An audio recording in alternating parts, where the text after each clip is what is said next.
Hi, my name is Jayfengshui. I'm a sociology graduate who speaks with interesting members of society to find out their stories and give an accurate depiction of the interesting individuals that make up our society. Today, I'm here with businessman, mental health awareness advocate, and author, Butler. Nice to meet you, bro. Nice to meet you. You good? Oh, good. Hey, bro. How are you doing? I'm alright, bro. I'm looking forward to this. I've been looking forward to it for a while because we've been trying to match our timetables together for a while now to see each other, but Yeah. we finally managed to do it today, which I'm happy for. Yes, and Um, I just wanted to speak with you and find out more about your story because I find it very interesting. Your upbringing, I went to see you play. yeah. That was a few weeks ago. It was amazing. It was an amazing experience. So I just wanted to sit you down and allow you to tell your story to my audience and people who would be interested in your journey. Yeah. Because I think it's a journey of trial. You've gone through trials and tribulations and you've came out on the other end with a motivational, inspirational outlook from it. So I think a lot of people would benefit from hearing your story. Yeah. So I just wanted to sit you down today and allow you to share your story. Yeah, I'm happy with that, man. This interview is sponsored by Alka Juice UK, the natural juice powered by alkaline and made with 100% natural fruits. Whether you want to fight against hay fever, lose weight, gain muscle, or boost your immunity against colds, flus, or other viruses, Alka Juice has a flavour to best suit you. If Alka Juice isn't already available at a store near you, head over to their Instagram page at Alka Juice UK to place your order through direct message, quoting the reference Jayfengshui to get your 10% discount. An Alka Juice a day keeps the doctor away. Let's choose the healthy way. So do you want to tell us a bit about your upbringing? Yeah. I don't want to sound story, do you? But yeah. So I was I was born in the right area. Yeah. It was. I think I was definitely the only black lad in the school out of like 1,000 kids. Do you know what I mean? And that was in over 2 or 3 different schools I went to. I think there was one other black lad at school, and I used to clash with my brother because even though we weren't even related, I just didn't want to get bullied. Do you know what I mean? Because he had a bit of a reputation at school. Okay. So I was brought into an abusive household. Okay. I was racially abused in and out of school.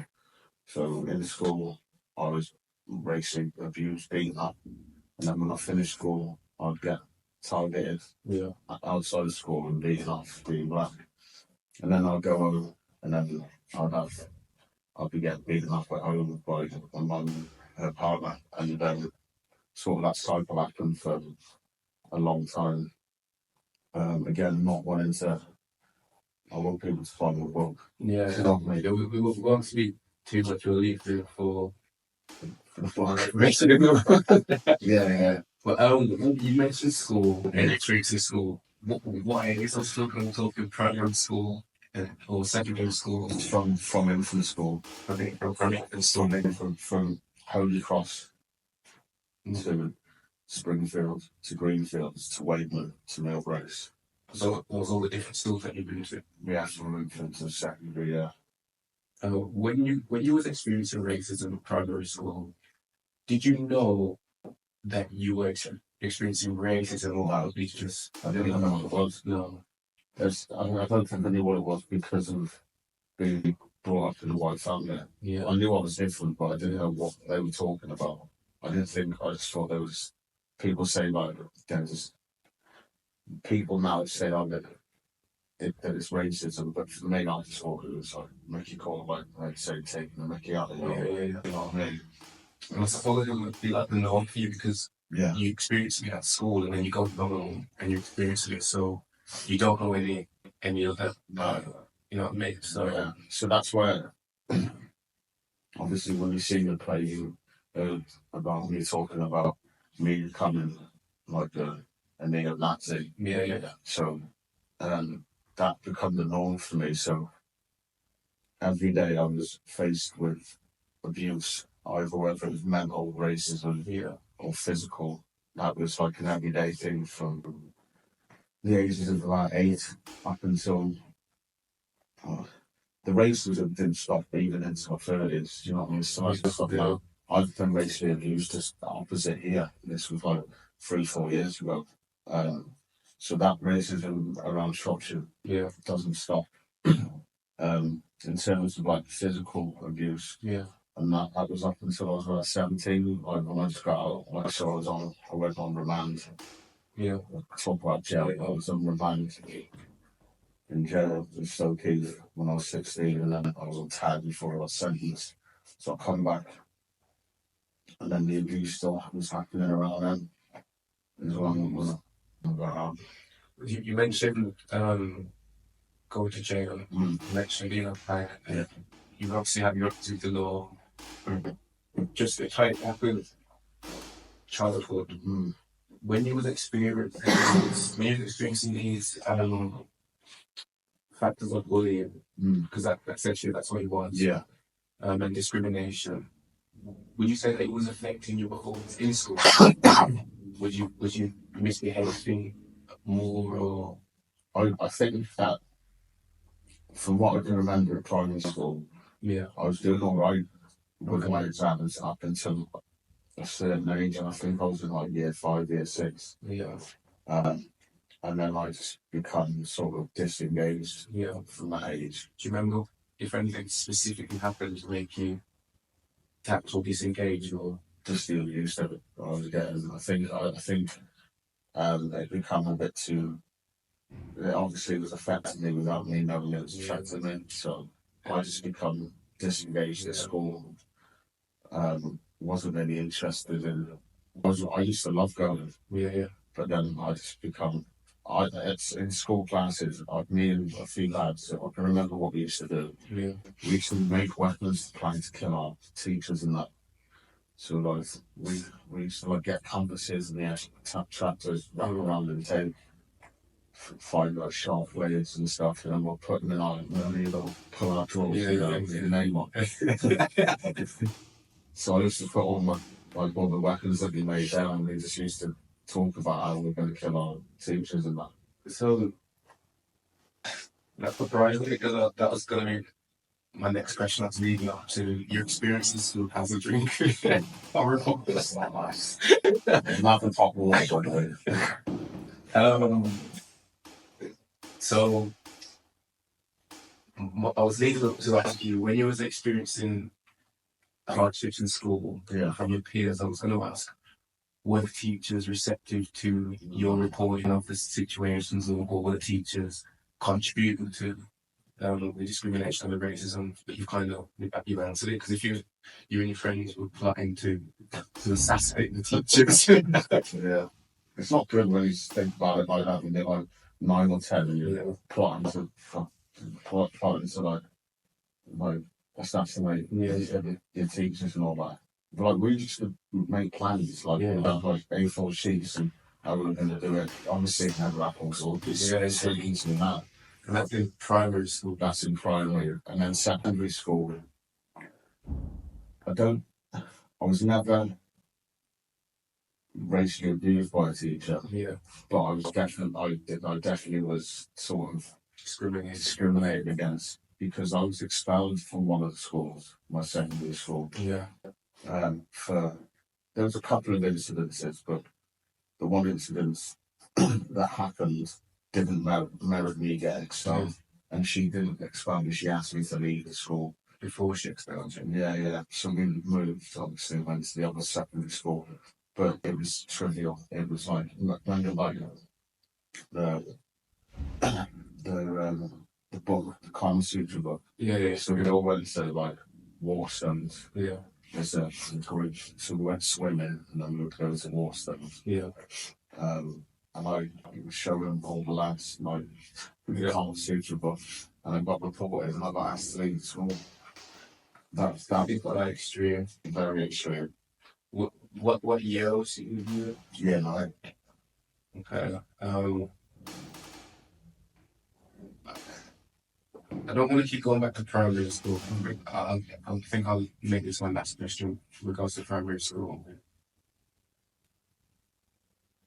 Looking back at how the teachers responded to your situation in primary school and what you was going through, what advice would you give to primary school teachers today if they are aware of a child who's maybe going through or maybe experiencing some facilities? Yeah, that's a good question. What would you wish the teachers done differently? I think the teachers back then should have realised they've got children themselves. Yeah. And if, like it or not, excuse me, you're a child under protection, the teacher's protection. Yeah. The teachers see you more than your parents see you. Yeah, for that duration of your school period. So technically, them teachers are your guardians. Yeah. So they should be more conscious of that child and wanting to know how they're feeling, how they are. Yeah. I think things have changed a lot, but hasn't got better. When it's getting better, but I think that there's a lot more room for improvement. But I think back then, especially, they looked at a kid as disruptive because they were disruptive. Yeah.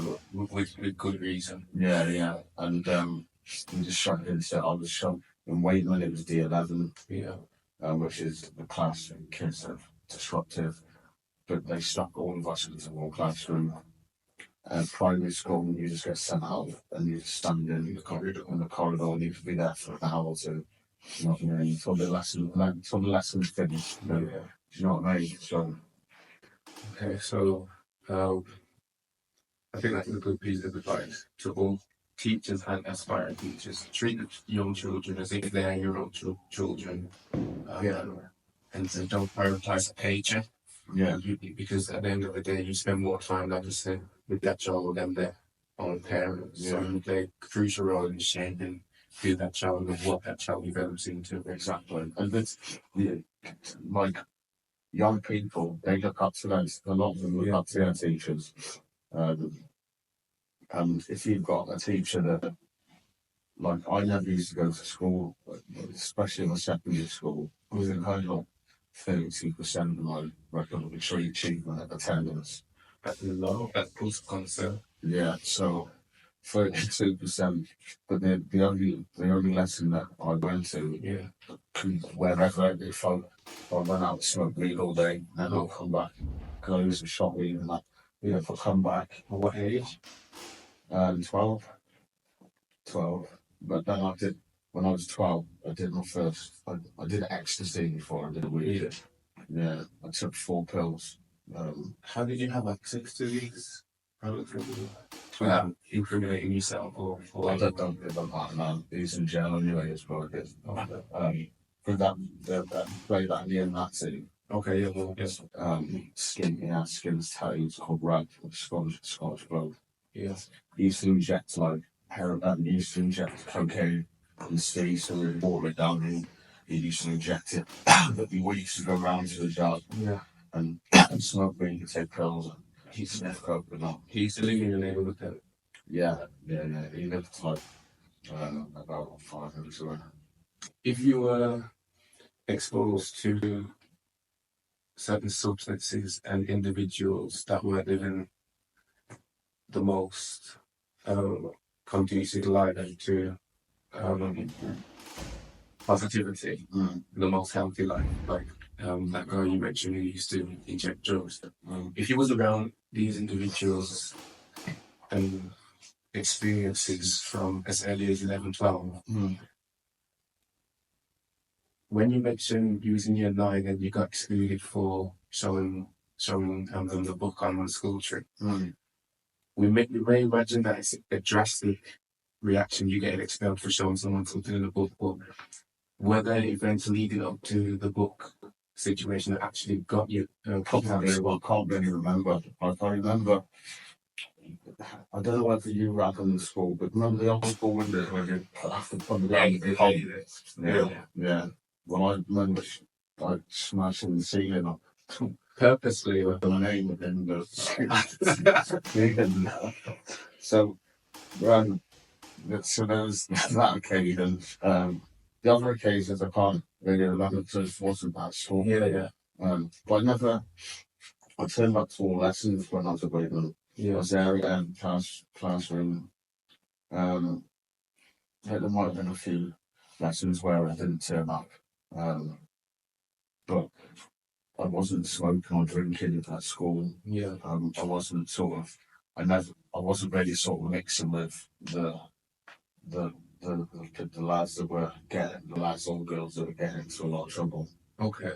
But I just created sort of a bit of unrest at school, but it wasn't to the point of like we need to get rid of this. Yeah. There was lads at school that were like Terrorists. Yeah, terrorists. Like they were going they were fighting, not turning up, smoking weed outside school, like drinking.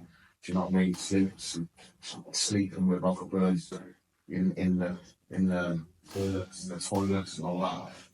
So do you think that because comparing your behaviour in school to others in school, there were people much worse than you who seem to have got away with behaviour much worse than you, whereas you got kicked out. Do you think that? Yeah, 100%. Do you think that? And I don't want to hear your answer. I was just going to ask, do you think that racism had a contribution to the decision to? Possibly. But I didn't know that. No. I remember the teacher's name, Miss Younger.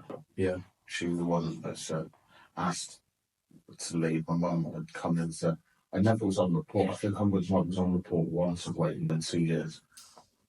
That's good. Yeah. Whereas, but when I went to meet a lot, I was on attendance report, behaviour report, and that was from year 9 until I finished school. So it sounds like getting it out of Wakeman made you worse, made your behaviour worse. Yeah. So I think I got suspended about 4 or 5 times and went me off for 5 days. Yeah. One of the lads got expelled. He did that much. He ended up having to get expelled through the slash and so on across the face with a pen knife. We used to carry blades in school. We used to show our teachers like. This is the school that you went to after getting out. Yeah. What was the name of this school? Millbrace.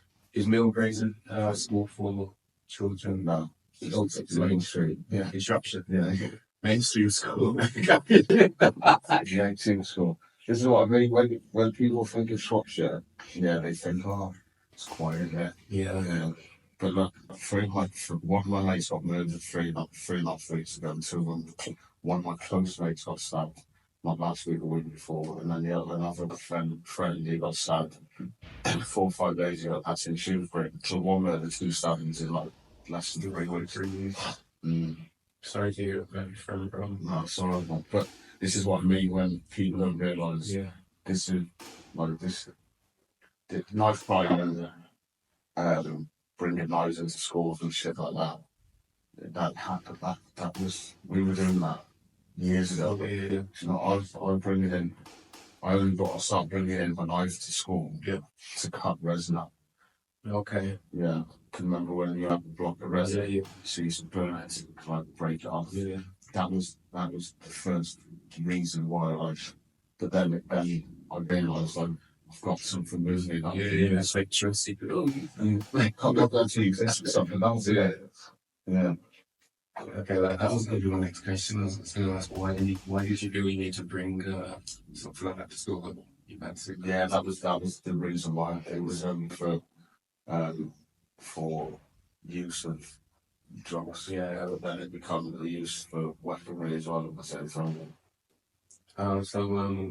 We're talking now you were about 14, 15 at the second school. Yeah. You were smoking weed regularly during that time. Yeah, every day. Yeah. Waking up in the morning, we used to smoke. We used to get our bus drivers stuff, like stone and that. You used to get the bus drivers? Yeah, we used to jump on the bus and we used to do like shotties on the bus. Like, we used to smoke out of the bus, close on the windows and all that. Just get everyone on the bus stoned. Why were you smoking weed during them times? Why were you smoking weed? probably to get away from things.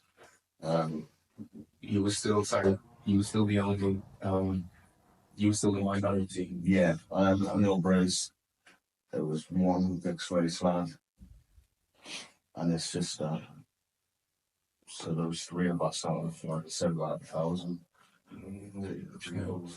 So you've left Wagon, you've gone to your second school, and things seem to have gotten worse in regards to you carrying weapons to school, you smoking more, weed. Did you move from Wagon? Did you move from your second school to another school? No, I finished that. Oh, you finished? Yeah, I don't know how I managed to do it, but I did it. Got a stone, I did my GCSEs as well. I did 5 GCSEs, but none of them they were easy to use. Okay. But like I said before, the one class that I went to religiously, and he's a good friend of mine now. The teacher is Mr. Mackenzie. He was my history teacher, and I love history. I love history now. Do you think your love for history is majorly contributed by him? The fact that Mr. Mackenzie was a good teacher. He's a very good teacher. He knew things were going on at home. Yeah, and he knew things that were going on, but he knew how to manage my behaviour very well. I don't know how he did it, but he did it. And I met him quite a lot of times. So I ended up doing some work in the upgrade school for like 2 years in my organisation, mentoring and stuff like that. And he was my favourite teacher from whenever, throughout my school education. He was the one that always stuck in my head. So you say that he was different from other teachers because he knew what may potentially have been going on. Yeah, exactly. I don't think he knew exactly what was going on, but you could see that was very withdrawn. Yeah. He knew that there was. He always said he knew there was a good person in me. Yeah. But it just didn't know exactly, because I had a social worker that used to come to meal breaks to check in. Yeah. But I never used to engage at all. So the school obviously knew. Yeah. If the social worker used to turn up to your school, they obviously must know that something's going on at home. But they were not really. Maybe that's the reason why they didn't expel me. Maybe, I don't know. But I was on every report you could get. Okay. So, big respect to Mr. Mackenzie. Yeah. Mr. Mackenzie, if you're watching this, big respect. We need more teachers like you, more people like you who are there to nurture young people who may be going through things. So Mr. Mackenzie, shout out to you. So it seems like you're going down the trajectory to a life of crime. When you're smoking drugs, carrying weapons around. Do you remember when you first went into when you first experienced when you first went into the criminal justice system? Yeah. I don't know whether it's when I tried to attempt to stab my stepdad, or whether it was me getting arrested. For carrying a knife. It was one of them two. I don't know. Was you around the same age? Yeah, it was around the same. I think I was like 13, 14. Okay, that's young. Waitman time, isn't it? No, that was male. Male. Yeah. Oh, before Waitman. Yeah, no, after. So that when I was never arrested. It was when I went to male grade school. So year 18, it's like 13. I think I was asked to leave Wakeman, around the end of year 8. Okay, so it's about yeah, and then I went to year 9. Yeah. And so I went to visit the school. Yeah. And went straight to year 9. So there might have been around you got to know. Yeah, and that was when I was. Yeah, but I don't know which two it was. I still don't know now, but it was one of them two. Either way, it was what I was arrested with a knife. Yeah, very early. 13, 14 years old. Are you comfortable going into any detail about why you wanted to establish that or I think that's for the book. That's for the book. Yeah. um so you've gone through school from primary school to tumultuous to say the least, secondary school the same, if not worse, because now you're exposed to more individuals in your community who are doing more who are influencing you as well. And as you're a child, you're more impressionable. So you're slowly going down into a life of crime, and you wind up actually being incarcerated yourself, don't you? Yeah. How long did you end up getting incarcerated for? So we got all. So it was madness because I was actually going through my convictions the other day. I don't know why, but there was a reason for why. Yeah. So I got 42 months altogether, 42 months, but 12 of them run concurrently or consecutively, which ran along one of my convictions. So I did around 2 years. Did around 2 years, yeah. 2 years behind it. Behind it. Yeah, and about I did 4 months, 3 to 4 months on remand as well. Okay, so it goes without saying that the person that I'm sitting down talking with now is a lot different compared to who you was before. I can't imagine you as this person taking drugs, carrying knives, and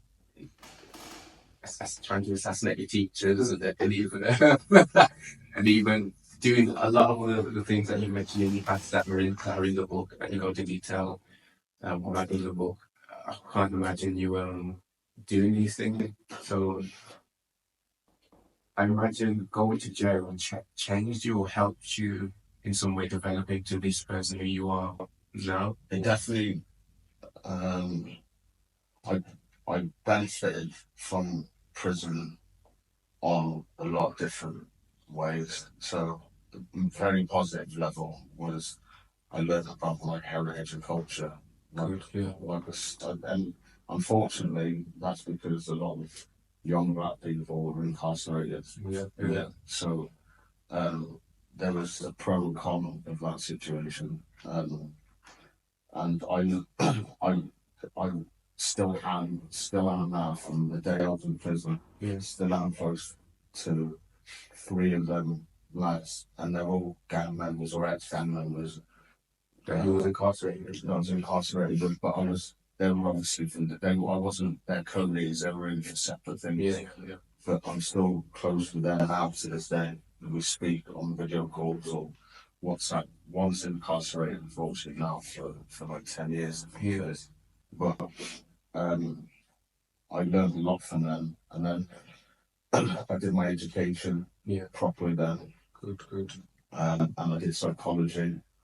While you were in jail? It was a psychology sort of test, which I didn't realise I was doing psychology. Yeah. And then Alwyn, who now works at psychology, pulled me to one side and said, "Ben, you've got like 99% in this test." And I thought I fucking cheated. Yeah. Sorry for swearing, but it was easy. Yeah.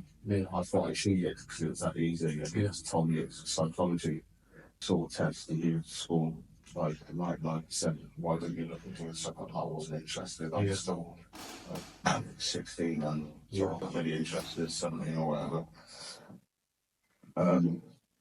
On the negative side of things, I learned that I have a lot of connections with other criminals. Yeah. I knew I knew how to get guns. I knew where to get guns from. I knew if I needed help with a project. Yeah. project. I could use these people. Yeah. So that was a negative side of things. And we talk about rehabilitation a lot in the criminal justice system.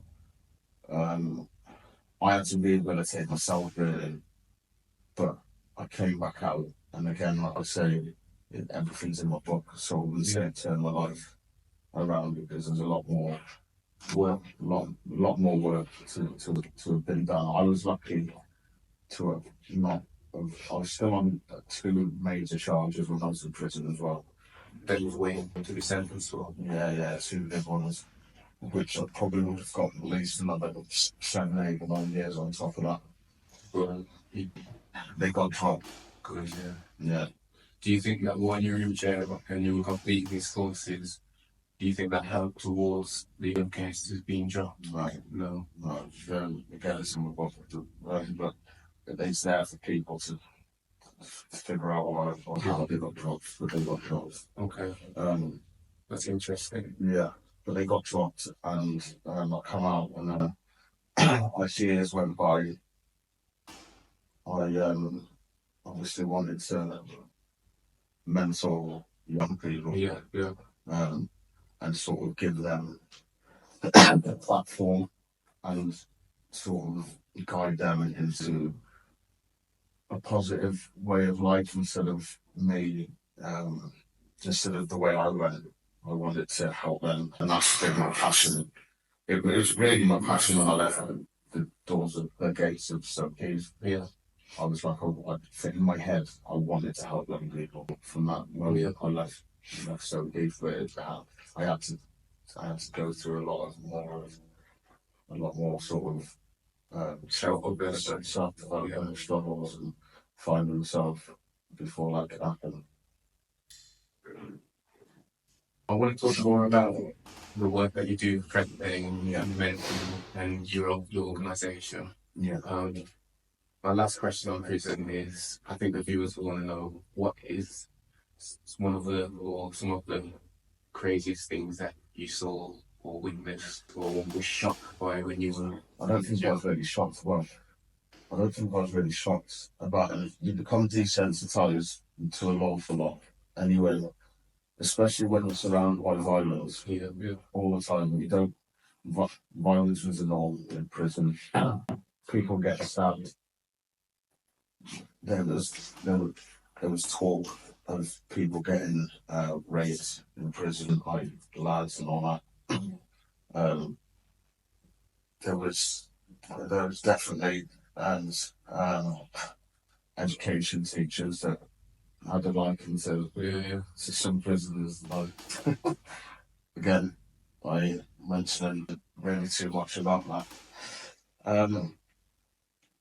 People getting hot water and sugar chucked at them. A lot of racism. There was between whites, inmates or... Inmates, yeah. I didn't see it. I did not see it with any sort of screw ever. There might have been, but I haven't seen that. But there was like one of the racist lads that was there. He was quite famous. When I went down the block, he used to throw my feces and all that. Black people. Yeah. But yeah, it was just normal stabbing, fighting. There'd always, the bell would always go off wherever you are, and then everyone would just look out where to see what was going on. And I think that was, if they say that's crazy, it's just normal, and that's how I found it normal. I missed the riots, because they had riots, and so I missed that. So yeah, that was sort of... That is crazy. So, any young people watching this now, if you don't want feces or shit or piss thrown at you, you don't want to experience racism, you don't want to be locked in small, grey, down, cold room for any period of your life, then stay away from crime, stay on the right track, stay on the right positive track, and work towards a goal, work towards a positive future that you'll be grateful for in retrospect, looking back. And speaking of young people, now you work with younger people, but it's not just young people that you work with, but primarily you work with young people. Primarily, yeah, I work with young people. Like I do work with adults. Yeah. So yeah, My sort of my new generation coaching is in the midst of going back to working with young people again, mentor and then because it's been over nearly 2 years now. I've had a few workshops and presentations I've done within that 2 years. But that's the name of your organization, New Generation Coaching. Yeah. So I sort of took a few years out. One because I suffer with mental health issues. I hate the labels, but they're labels for a reason. So I've got a variety, 6, I think. Of mental health conditions, which stop me from working. Had a few times where I've tried to sort of end my life, and I can't count, like 4 or 5 times before ending my life. But the one recently stopped me from then going back to work. So I thought the best thing for me to do was take a break. And maybe write a book. And then obviously the play came in within that sort of time frame as well. So yeah, I've been like mentoring young people now for, I'll say, about 10 years now. Okay. About 10 years. I imagine it's been fulfilling for you. It's been emotional. And it has. People say that it must be really rewarding. I don't know whether I felt that. I've felt when I've seen the young people that I've helped. And they've turned different sort of paths. Definitely. Because of you. Let's not go over that point. Let's not skip. You're very much the guardian angel of a lot of these kids' lives. I've had this conversation with the podcast. I've had a few podcasts I've done. I don't praise myself. Or I don't take any sort of. I don't take any sort of praise in that sense because I feel like that's what I'm there to do. Help young people. And it's been too long now for me not helping anyone. But the thing is, I've been told I've helped a lot of people with ideas, with creating their own organisations or podcasts or helping them figure out what they want to do in life. And these are young adults, so I feel like I'm still helping people without me sort of knowing that I'm helping someone. You definitely be kind of inspiration just from your story alone. Which people will read in the book. Which comes out hopefully in October / November, which 2025 this year. The book's called Misunderstood. It's in the title. It's literally self-explanatory of why the book was called Misunderstood. And it comes out in the next 4 months, I think. How long did it take you to write? A long time. It's been in the process for about 7 years now. 7 years. I had a lot of ideas for it. But I think that's the time where I was really struggling with my mental health, which I still do now. I have my up and down days. Some days I can't get out of bed for like 3 or 4 days. Still not every time. But I still will carry on trying to do my work. That's what I was doing there. 7 years putting this book together, so you really took your time with meticulous with putting it together. I can't wait for the book to come out. I can't wait for the book to come out. And anyone who wants to pre-order the book, I'll put the pre-order link in the bio. I'll put the pre-order link in the description of this video. And I'll put all of Ben's social media links also in the description of this video. And I think I'm going to ask you 5 questions just to close out. Close out this interview. These 5 questions are just for my personal interest. So the first one is, how do you think your childhood contributes to the way you view the world today? For example, are there many or only a few childhood experiences that permanently altered how you view certain people, situations, and or even yourself? I think a lot of it was done from childhood. Again, like I said, I'm past blaming my upbringing or the environment that I was surrounded in. Yeah. Because I chose my actions, I chose to react like that. And there's a lot of accountability that needs to be taken on them people themselves. Yeah. The adults around you. Yeah. But I feel that definitely moulded my perception of a lot of things with people. Like my nan and granddad, I think that's where I've got a lot of love for people as well. It's because I've seen how my nan and granddad treated me. So I think if I didn't have my nan and granddad there at the time, I don't think I'd have a lot more empathy for people. I think there'd be a lot more. I think there'd be a different story that would be getting told. Yeah. So your grandparents were pillars of it. Definitely. And whether I never listened to them, but they definitely agreed a lot.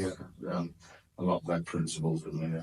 That kind of leads to my next question, which is, did you ever encounter any positive experiences during childhood that you believe directly affect your adult experience? Next question is the same question, but the opposite. Did you ever experience any negative encounters during childhood that you believe directly affects your adult experience? I think we touched on that. I'm not going to mention names, but we have touched on some of them. But there was a lot of people that did it. Yeah, people, negative influences in your life. More than a dozen anyway. Yeah. I think when you spoke about your neighbour injecting cocaine and you being around that, that's significant negative things that can give you trauma. Yeah. The next question is, looking back at your childhood, do you have more positive or negative memories? Like 30% negative and 70% positive, for example? Yeah, I'd swap that. 70% negative and 30% positive. Yeah, I'd swap that around. I think that's probably about right. Yeah. 70% negative and 30% positive. Yeah. The 30% positive on a lot of the times where I spent with my nan and granddad. Yeah. With certain friends that were nice, like playing outside and playing Kirby. It's just a bit of normality. Like building dens and go out on bike rides and stuff like that. That's my 30%. And I had an auntie that was not my auntie, because everyone has an auntie that's not really their auntie. She had a lot of positivity in my life, but yeah, I'd say that's a lot for her. Okay. Last and final question is, if you could make an alteration, if you could make one alteration to your childhood to boost the percentage of its positivity, what change would you make? I could say something really crude, but I'm not.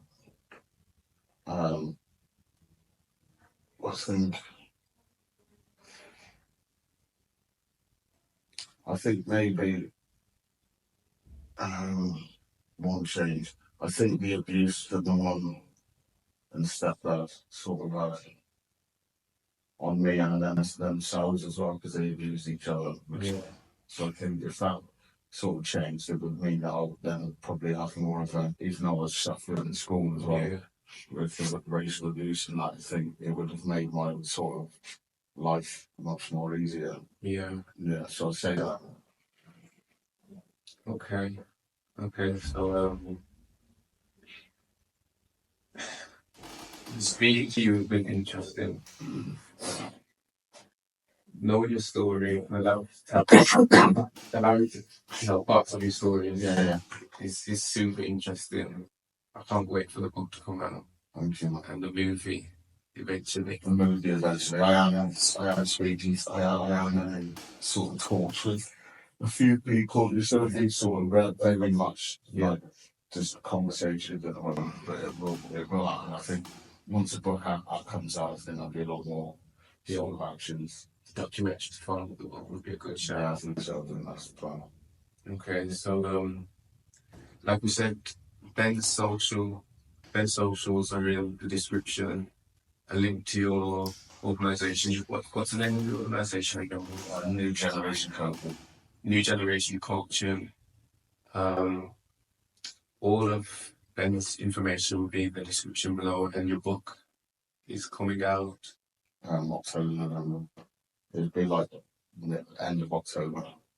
Okay, Ben's book called Misunderstood will be out at the end of this year, October, November, and the link to pre-order Ben's book to find out all of his crazy stories, his triumph and trials and tribulations that lead to the triumphant individual and seeing everything now, all detailed in the book, and the link will be in the description for pre-ordering. So it's been wonderful speaking to you, bro. Thank you. And I can't wait to speak to you again. Yeah, thanks very much, bro.